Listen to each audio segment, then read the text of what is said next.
The Europa Clipper spacecraft behind me is in a chamber that recreates outer space. We're going to show you how it was put to the test before making the journey to Jupiter's icy moon.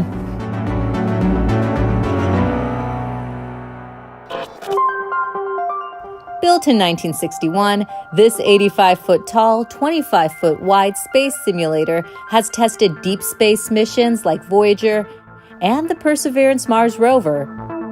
Tony's team had to get it ready for Europa Clipper.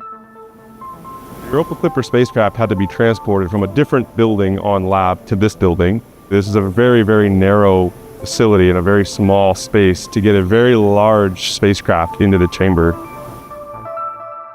3, 2, 1, all stop! We've been planning this for almost a year or more to get all of the moves choreographed down to where people were going to stand to get the spacecraft from this hallway in through this chamber.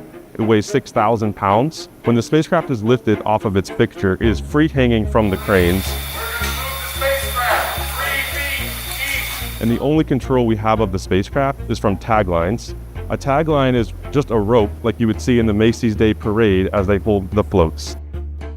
The tagline operators are our only way of managing the spacecraft's weight as we progress it on the crane into the chamber.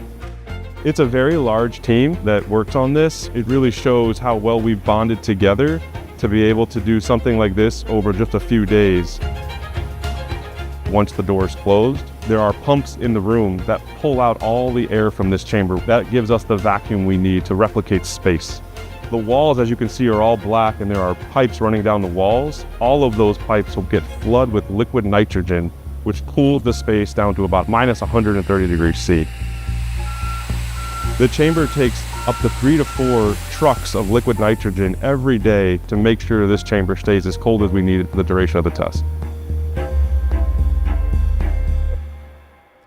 Europa Clipper will be in the chamber for over 2 weeks.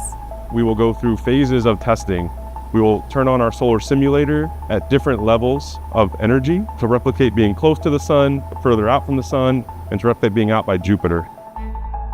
3 floors below us are 37 lamps that illuminate up through a beam, through the wall of the chamber, up to a 25-foot mirror up in the ceiling of the chamber that collimates the beam of light down back onto the spacecraft.